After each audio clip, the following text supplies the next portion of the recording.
Boa noite, está no ar o programa Conversa Franca, que hoje tem como entrevistado o presidente do Sindicato dos Servidores do município aqui de São João del Rei, Mauro Pedro Alves. Boa noite, Mauro. Boa noite, Carla. Boa noite, nossos telespectadores. Mauro, primeiro eu gostaria da questão do aumento salarial. Eu sei que a database de vocês é em junho, mas essas negociações já começaram. Você conversou hoje com o prefeito, o que foi discutido, o que vocês definiram? Olha, Carla, a nossa database é junho. Só que o prefeito, ao invés de negociar com a gente, nós estamos enviando ofício para ele desde janeiro, solicitando a negociação dessa database. Por ser período eleitoral, a gente teve como princípio, na negociação do ano passado, começar a negociar em janeiro. Então, logo que iniciou o ano, nós enviamos ofício para ele para tentar uma negociação. Não houve essa negociação, ele simplesmente não atende a gente, como não atende o Sindiúte também. E enviou um projeto para a Câmara em março, concedendo um reajuste de até no máximo 5% a partir de setembro. Nós tivemos em contato a partir de setembro desse ano. Desse ano? Só que o reajuste dele é fazendo a correção do INPC de janeiro a agosto e para vigorar a partir de 1º de setembro. Totalmente fora da database, né? É isso que eu ia te falar. Porque a nossa database é junho, então quer dizer, o aumento tem que ser de junho do ano passado a junho desse ano, que é para formar o círculo de um ano, que a database ela gera de ano em ano. Então, ele simplesmente mandou esse projeto, nós conversamos com o presidente da Câmara, mandamos ofício para ele comunicando que estava errado, o projeto foi retirado. Voltou novamente o projeto para a Câmara, da mesma forma. Tá? Ele foi retirado para correção e retornou da mesma forma para a Câmara. Nós fizemos um novo ofício, comunicando ao assessor jurídico da Câmara e ao presidente que o projeto está errado. Ele voltou novamente para ser corrigido. Eu estive com o Nivaldo hoje, ele pretende negociar com a gente a partir da semana que vem, que a gente vai sentar e conversar e que vai fazer essa correção nesse projeto. Tá, mas essa correção, vamos supor, esse reajuste, na realidade, você já conversou com os funcionários para saber qual é o reajuste que vocês vão propor? Vai se fazer essa negociação mesmo até o período da database? A questão é a seguinte, a nossa perca hoje é muito grande. Nos últimos 5 anos, a gente está com uma perca aí de 23% hoje. Se ele conceder esse reajuste que é do INPC, a gente vai ficar com uma perca aí de 19,33% ainda, que vai gerar em torno de 6,8% do INPC desse período de junho a junho. Logo que a gente dê início à negociação com o prefeito, que a gente chama a Assembleia e passa a negociar. Uma vez que ele manda um projeto sem negociação, não tem validade nenhuma juridicamente. No caso, essa proposta teria que ser definida com vocês para depois ser encaminhada para o Tudo tem que ser definido com o sindicato, através de assembleias, a categoria tem que aprovar se aceita ou não essa proposta. Entendeu? Mas qual é a forma que o sindicato pode, qual é a forma de vocês agirem para que isso não ocorra, para que vocês consigam fazer essa negociação? Como que tem sido trabalhado isso junto ao prefeito? Logo que se abre a negociação, a gente chama a Assembleia, tá, e começa a negociar com ele. Tem a proposta dele, a contraproposta nossa. Ele vai oferecer lá o INPC, a gente quer mais, a nossa perca é bem maior. Entendeu? Então, tudo se inicia a partir do momento que a gente começa a negociar com ele. Mas igual você falou, que ele já está encaminhando direto o projeto para a Câmara. Então essa negociação não vai existir. Se ele aprovar isso na Câmara, a gente só tem a justiça, a gente vai recorrer judicialmente. Se ele insistir em não negociar, vai se aprovar esse percentual, a gente vai requerer essa perda nossa judicialmente. Mas isso vocês não podem tentar antecipar e não ocorrer nesse caso? É o que a gente está tentando. Desde que o projeto foi para a Câmara, a gente está procurando os meios legais, através de ofício, mesmo participação na Câmara, e pedindo para não votar, que está irregular, está errado, não houve negociação, insistindo com o prefeito para sentar e negociar.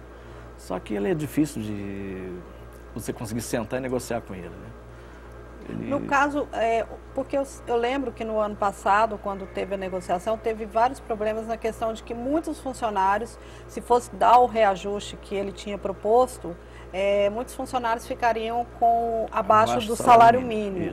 Isso permanece, lógico que ele paga o salário mínimo, que é o que é imposto por lei. Mas isso não acaba que com o tempo todos os funcionários vão se equiparar, mesmo tendo essa... hoje tem, né, toda a tabela aí de melhoria salarial. Olha, aquela negociação do ano passado, da incorporação de R$70, resolveu o problema de, vamos supor, de 60% dos funcionários estavam abaixo do salário mínimo. Tá? até janeiro agora, que em janeiro o governo federal deu 14,6%, 60% já voltou para o salário mínimo de novo. Aquela negociação do ano passado já não tem validade nenhuma mais.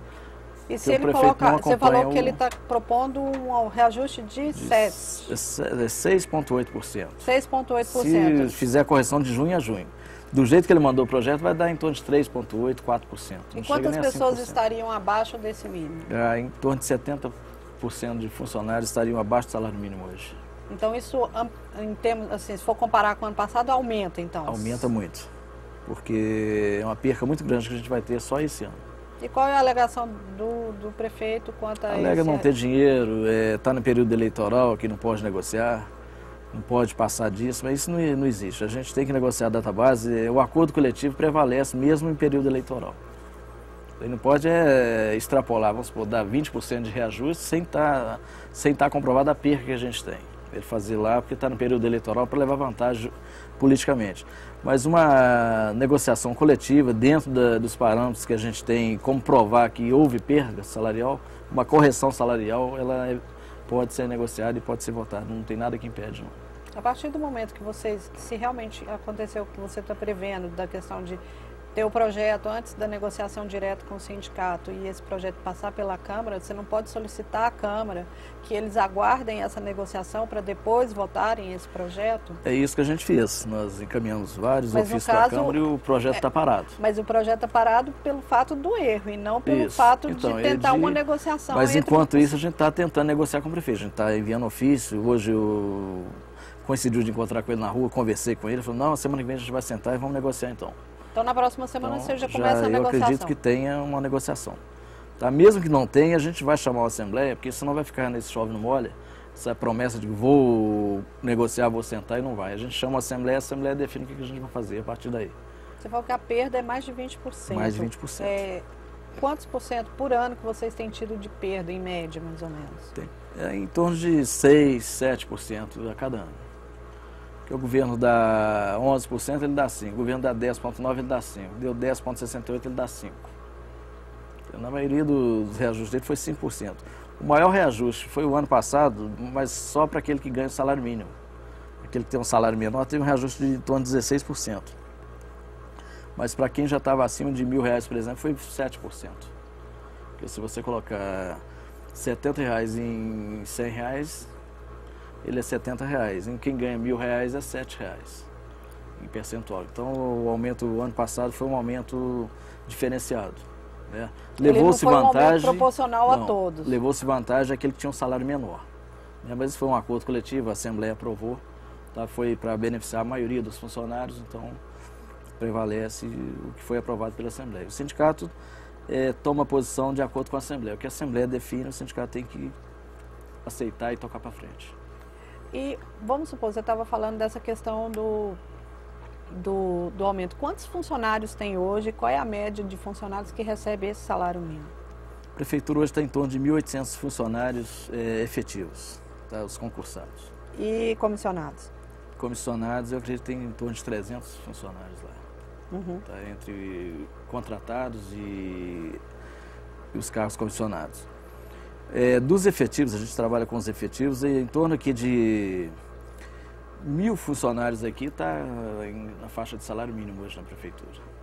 Mais de 50% recebem. Aquele que ganha mais que salário mínimo é por ter vantagem de quinquênio, lei veterinária, tá? Porque o salário é muito defasado. Mauro, a Vanilze do Centro. Mauro, quando esse projeto de assistente administrativo, ele passou uma lista no barracão recolhendo assinaturas para um abaixo-assinado, para não haver aprovação do projeto. A questão é a seguinte, você trabalha a favor do servidor ou contra o servidor? Eu trabalho sempre a favor do servidor. Eu até tentei discutir com o servidor a questão disso. Seria viável aprovar para a gente estar podendo cobrar isso judicialmente. O que aconteceu? Me falaram o seguinte, olha, Mauro, você já viu algum assistente administrativo na nossa paralisação? Quando a gente está lá na porta da prefeitura, paralisado, para receber lá 5%, 10%, o assistente administrativo está trabalhando e rindo da gente lá. Então por que a gente vai apoiar eles agora? Ou faz para todo mundo ou não faz para ninguém. O Marcos do Bonfim, ele pergunta, quem trabalha à noite tem direito à insalubridade e ao seguro adicional noturno? Caso tenha, o que fazer para cobrar isso? E como o sindicato vai trabalhar? Procurar o sindicato para a gente ver cada situação. Porque se ele trabalha além do horário dele, ele tem direito na extensão de jornada. E se é à noite, tem direito o adicional noturno. Mauro, eu gostaria de agradecer aqui a sua participação no nosso programa. Muito obrigado. Se você tiver algumas considerações, fique à vontade. Tem sim. Eu que agradeço a você, a direção da TV, por dar essa oportunidade para a gente. E aproveitar para chamar todo o servidor municipal, que amanhã tem eleição do sindicato, tá? Não houve chapa concorrente, o pessoal gosta muito de cobrar. Mas na hora de você dar a oportunidade de estar montando uma chapa para estar até mudando a diretoria, tendo outras ideias, não aparece nenhuma chapa. Infelizmente eu vou ter que continuar, eu não queria mais continuar no sindicato, porque isso é muito cansativo, a gente é muito cobrado. Amanhã tem eleição, tá? A partir de 7 horas da manhã até as 17 horas. E convoco aqui todos os funcionários da ativa, inativo, pensionista, que são filiados ao sindicato para estar procurando e votando para que a gente possa ter o quórum amanhã. Senão a gente tem que fazer no segundo turno na quinta-feira e no terceiro turno na sexta-feira, se não houver quórum. A eleição é no sindicato? Ela acontece em vários setores. Eu coloco uma urna no barracão, uma na prefeitura, uma no DAMAI, uma na saúde, fica uma no sindicato e uma itinerante para percorrer as escolas de esporte e saúde. Ok, muito obrigado, Mauro, pela participação. Obrigado a você. Boa noite. Você, telespectador, que quiser rever esse programa, amanhã, quarta-feira, às 10h50 da manhã e na sexta-feira, no mesmo horário, às 10 para as 11 da manhã. A todos vocês, uma boa noite e até a próxima terça-feira.